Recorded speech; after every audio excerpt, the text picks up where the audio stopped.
அனைவருக்கும் வணக்கம். இன்று நாம் பார்க்க போவது திருப்பாவையின் 7வது பாசுரம். இந்த பாசுரத்தில் ஆண்டாள் நாச்சியார் தலைமை பண்பு வகிக்கக்கூடியவர் எப்படி இருக்க வேண்டும் என்ற வாழ்வியல் சார்ந்த விஷயத்தை மிக அழகாக எடுத்து கூறியிருக்கின்றார்.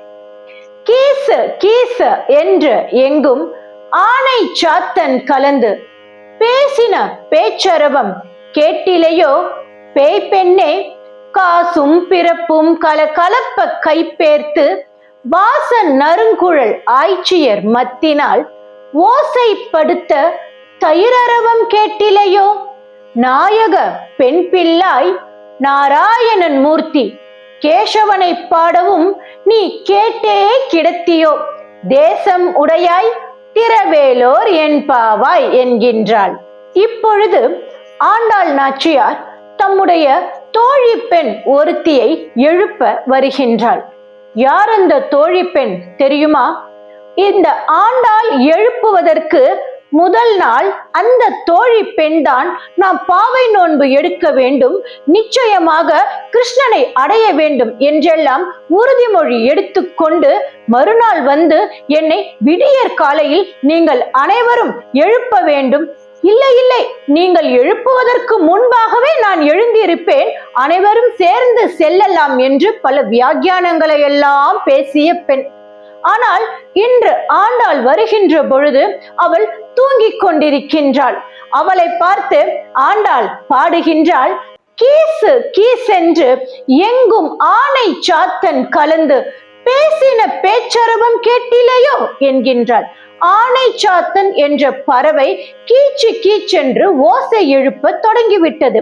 அப்படி என்றால் என்ன அர்த்தம்? விடிந்து விட்டது, அனைவரும் எழ வேண்டும் என்றுதானே அர்த்தம். அந்த பேச்சின் அரவம் உனக்கு கேட்கவில்லையா என்கின்றாள். இங்கு பேச்சு அரவம் என்பது அந்த பறவையை குறிப்பிடுவதை காட்டிலும் மறைமுகமாக நேற்று இரவு பேசிய அந்த தோழியை இங்கு குறிக்கின்றாள். பேச்செல்லாம் பேசினாயே தோழி, இப்பொழுது உறங்கிக் கொண்டிருக்கிறாயே என்பதை மிக அழகாக விளையாட்டாக தம்முடைய தோழியிடம் கேட்கின்றாள்.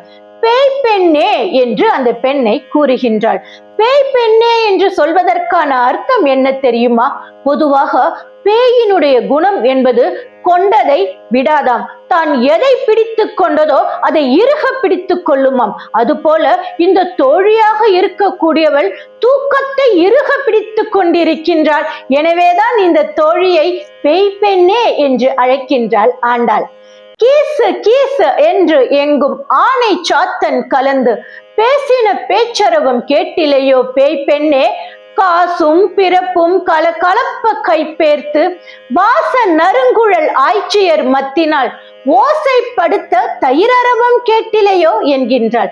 பெண்ணே, ஆனை சாத்தன் குருவி கத்தக்கூடிய சப்தம்தான் உனக்கு கேட்கவில்லை, வாசலில் நின்று கொண்டு நாங்கள் அழைத்து கொண்டே இருக்கின்றோம், அந்த ஓசையும் உனக்கு கேட்கவில்லை.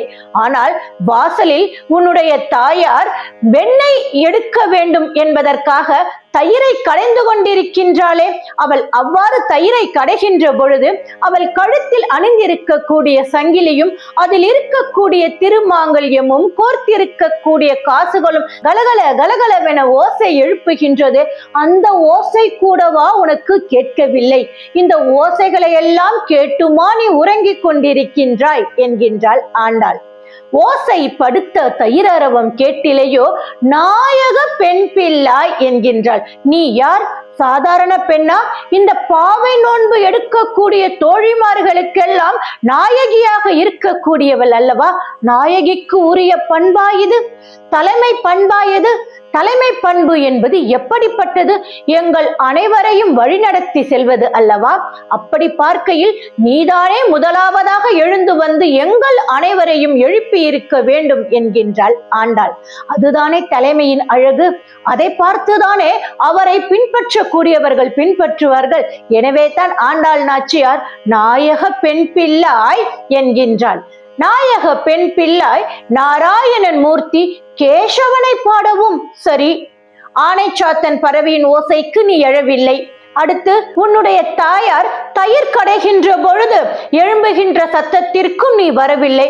நாங்கள் வாசலில் நின்று கொண்டு உன்னை எழுப்பிக் கொண்டே இருக்கின்றோம், எங்களுடைய சத்தத்திற்கும் நீ வரவில்லை.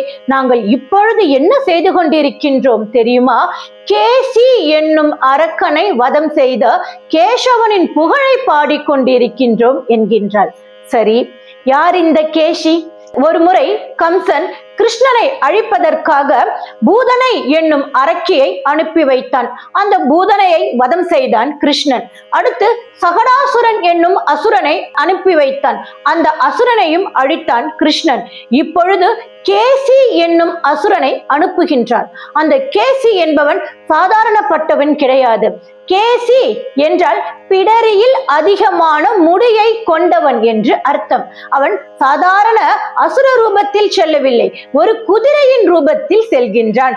குதிரைக்கு எப்படி வாலில் அதிகமான முடி இருக்குமோ, பிடரியில் அதிகமான முடி இருக்குமோ, அதுபோல அதிகமான முடிகளை கொண்டு மிக கொடூரமாக செல்கின்றான் அந்த கேசி என்னும் அசுரன். அவன் செல்கின்ற பொழுது அங்கு கோகுலத்தில் இருக்கக்கூடிய அனைவர்களும் பயந்து விட்டார்களாம். காரணம், அவன் வாயை திறக்கின்ற பொழுது வாயில் இருந்து தீ பிழம்பானது வெளிவருகின்றது. அதனை பார்த்து அங்கு இருக்கக்கூடிய கோபியர்கள் எல்லாம் பயந்து ஓடுகின்றனர். அங்கு இருக்கக்கூடிய யாதவர்கள் எல்லாம் அச்சப்படுகின்றனர். யாதவ சிறுவர்கள் எல்லாம் பயத்தில் ஓடி ஒளிந்து கொள்கின்றனர். இதனை பார்க்கின்றான் கிருஷ்ணன்.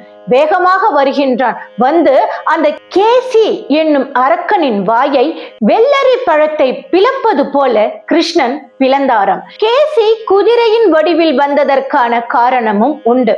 என்னவென்றால், பூதனை ஒரு குணம் உடையவள். எந்த குழந்தைகள் வாசலில் விளையாடி கொண்டிருந்தாலும் கழுகை போல பறந்து வந்து, கழுகு எப்படி கோழியை கொத்தி கொண்டு செல்லுமோ அது போல அங்கு விளையாடி கொண்டிருக்கக்கூடிய குழந்தைகளை எல்லாம் எடுத்து சென்று விடுவாளாம். அது அவளுடைய குணமாக இருக்கின்றது. சகடாசுரனோ எந்த உருவத்தில் சென்றால் குழந்தைகளை அழிக்க முடியுமோ அந்த உருவத்தில் செல்லக்கூடிய ஒரு குணத்தை உடையவனாக இருக்கின்றான். ஆனால் இந்த குதிரை வடிவம் கொண்ட கேசி எப்படிப்பட்டது தெரியுமா? பொதுவாக ஒரு பழமொழி சொல்வார்கள் அல்லவா, முன்னால் போனால் கடிக்கும், பின்னால் வந்தால் உதைக்கும் என்று. அது குதிரையினுடைய குணம். யாரேனும் முன்னால் சென்றார்கள் என்றால் அது கடித்துவிடும், பின்னால் சென்றார்கள் என்றால் அவர்களை உதைத்துவிடும். அதுபோல இரண்டு குணங்களை கொண்ட அசுரனாக அவன் இருக்கின்றான். கிருஷ்ணன் தனக்கு முன்னால் வந்தால் அவனை கடித்து விழுங்கிவிட வேண்டும், பின்னால் வந்தான் என்றால் அவனை உதைத்து கொன்றுவிட வேண்டும் என்ற குணத்தில் அவன் வந்தானாம். எனவேதான் கிருஷ்ணன் அவனுடைய வாயை கிழித்து அவனை வதம் செய்தார். வதம் செய்தவுடன் அந்த இரத்த கரையை யமுனை ஆற்றங்கரையில் சென்று கையை கழுவுகின்றார். அந்த இடம்தான் இன்றைய காலகட்டத்திலும் கேசி காட் என்று அழைக்கப்படுகின்றது. ஏன் தெரியுமா? அந்த இடத்தில் இப்பொழுது நாம் சென்று பார்த்தாலும் கூட நம்முடைய பாவங்கள் அனைத்தும் தீயில் பட்ட தூசு போல சென்று விடுமாம். அப்படிப்பட்ட சிறப்பு மிக்க இடம் அது. அப்படி கேசவனுடைய புகழையெல்லாம் நாங்கள் பாடிக்கொண்டிருக்கின்றோம். கண்ணபிரானினுடைய பெருமைகளை எல்லாம் பாடிக்கொண்டிருக்கின்றோம். இப்படிப்பட்ட பெருமைகளை கேட்டுமா நீ உறங்கிக் கொண்டிருக்கின்றாய்? பெண்ணே, எழுந்து வா, நாம் பாவை நோன்பு எடுக்க வேண்டும் என்பதாக இந்த பாசுரமானது அமைந்திருக்கின்றது. மீண்டும் நாளை 8வது பாசுரத்தில் சந்திப்போம். நன்றி, வணக்கம்.